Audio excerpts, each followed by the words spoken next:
Hello folks, welcome to OTD, also known as On the Deck, where you can get all the sports you need in 10 minutes. My name is Adam Arduna, this is my mom Gina, and she's the enthusiast. I am an enthusiast. We actually had a good weekend of sports this weekend. Yes, we had a lot of going on within the sports world, and we're going to talk about some of the all-star games that took place within a lot of the different sports. You can really call it an all-star game in 3 different sports, really within football, NHL, and tennis, because it's been a long time since one of the sports had the stars align like they did, and we're talking about tennis here in the Aussie Open, and then we had the NHL All-Star break, and then we had the NFL Pro Bowl game, which was really good.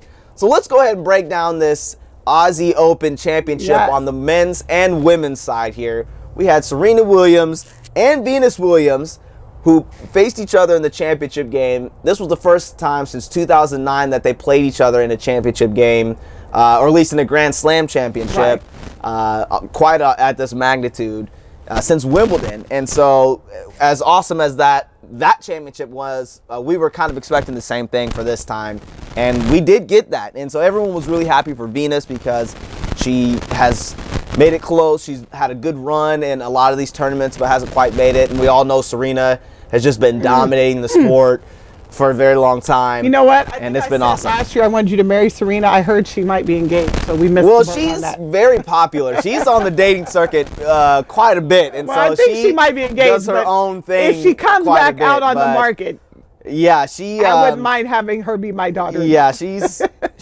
out there quite a bit. So, but that's awesome. She's doing her thing. She's a premier athlete, and she's enjoying her life. So that's awesome. And Serena did win that championship in straight sets. 6-4. 6-4 over her big set. 6-4, and that's really good. You know, at least it wasn't a blowout like a lot of these championships that meant are. Venus held serve for 4 of the, four of her Venus serves. was giving her Serena broke her twice, and that was just enough to win. Exactly. So there you go. And so we both kind of were pulling for Venus, hoping she should come away with it, but ultimately we kind of knew that Serena was going to win. Everybody kind of knew that too. I would have hoped that Venus could have got her one set, maybe 6-4 one way, 6-5 or something. The next, maybe and then push it to a third set. Yeah. But you're just playing the best of the world. And what's so sweet is when you see them, they're holding their trophies together. And when Serena got done, and she just said, "I'm here because of my sister." And it is the best of sports. Like you said, it was kind of an all-star weekend for tennis because on the other side of the draw, you got Nadal and Federer. Right. I mean, this is literally the best of the best. Everybody who was good was playing in. Yes. And Djokovic actually got bounced a little bit early. He did. But all these big major Grand Slams are kind of all-star games because that's when all the best of the best get to come in. Right. But Federer and Nadal went to 5 sets. 5 sets. That's a lot. Woo! That's a lot. Match. Yes. Swinging it out. Yes. Let me give you the rundown. Federer won the first set 6-4. Okay. Nadal came back, won the second set 6-3. Then set 3, it was Federer 6-1. So at this point, people were thinking, it might be over. Oh, yeah. But don't count out Rafael Nadal. Came back and got it 6-3. Right. So now you're like, holy buckets, what's happening? Set 5, Federer got him 6-3. Right. So you have 2 people over the age of 35 who won a Grand Slam. That's huge.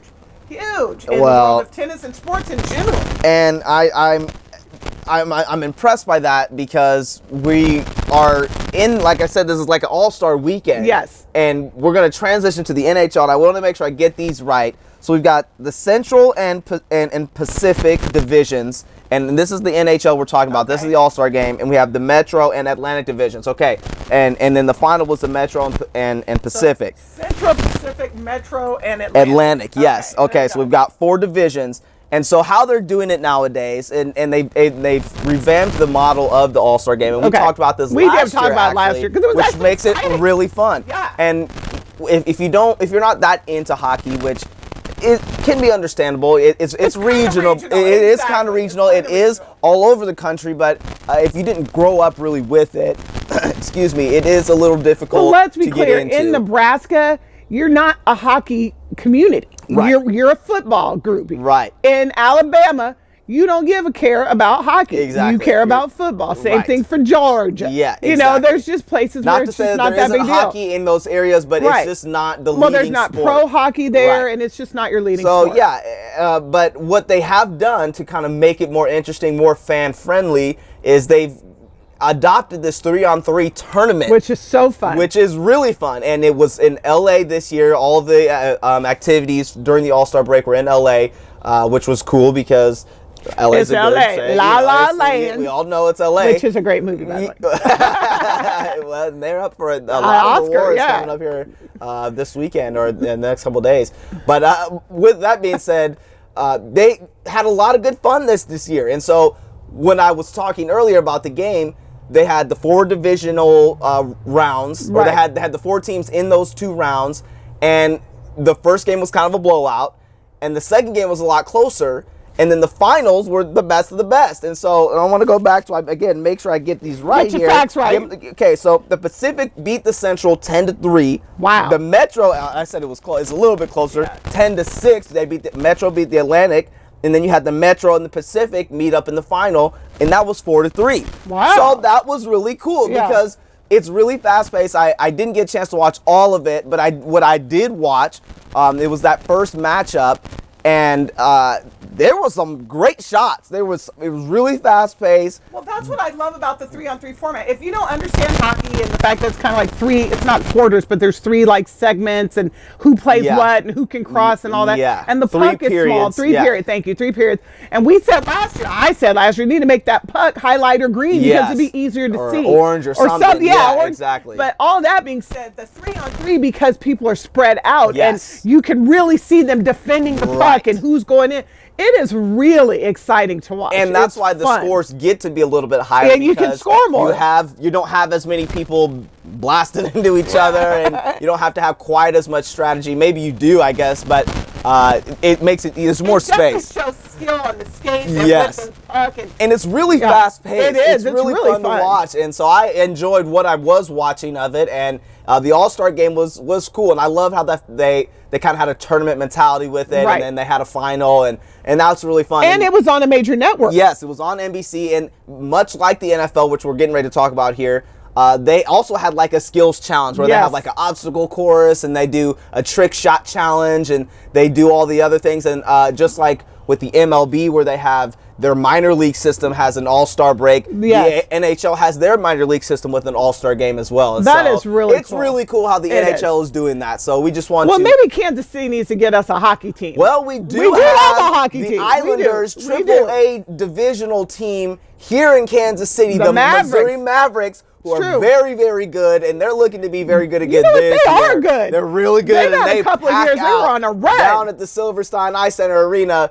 If you're in the Kansas City area and you are a hockey fan, we definitely need to go and check it out. We need to go. Definitely do that. It is always packed. It's a good time. What everyone talks about, and so we need to definitely go check that out. Well, and I'm going to be honest, I didn't get to watch all of the NHL All-Star stuff because at the exact same time, literally, NBC was running the NHL All-Star, and literally 30 minutes later on ESPN came the NFL Pro Bowl. Right. So we actually split it, and I watched the Pro Bowl. Oh my goodness. I had so much fun with the NFL this year. And let me go back and start with the skills challenge. That was just fun. You're too young for this. Like, you weren't even born. ABC Sports used to do this thing where they would do the Wide World of Sports with all their ABC stars, like Scott Baio and these guys, and they would do obstacle courses and stuff. It was with all these television actors, and some of them used to be athletes and whatever. But it was fun. That's what the NFL has done, and they set up the AFC and the NFC, and they did points, and they do quarterback challenge, and they had this little obstacle course. Right. But at the end, the tie break was they had a dodgeball game. A dodgeball game, Oh my goodness, it was fun. I enjoyed watching the skills challenge. T.Y. Hilton is my hero. T.Y. Hilton. He ended up on the AFC side of it by himself. And it got down to 5 guys on the NFC against T.Y. by himself. And he got it down to 1 against 3. Yeah, he was working. Yeah, he was working. He was catching the ball. He had a great strategy. He did. But it was just so much fun. We played dodgeball out here. We have. I won. Dodgeball is a fun game. Yes. They need to keep that in the elementary schools. It was just a lot of fun. I know they banned it a lot of elementary schools, but yeah, hey, that's a whole nother topic. We can't even let kids whatever. Let you be an athlete out there, right? But so the NFC won the basically the skills challenge, but the AFC won the game. Which I was going to ask you, do you like that they went back to the AFC NFC format? I did. I thought last year it was tough because they were trying to spice it up. They did a draft, right? Yeah, they did a draft, and they had Coach Irvin and Coach Rice, Jerry Rice and Michael Irvin were the coaches, and they drafted, and all that stuff was.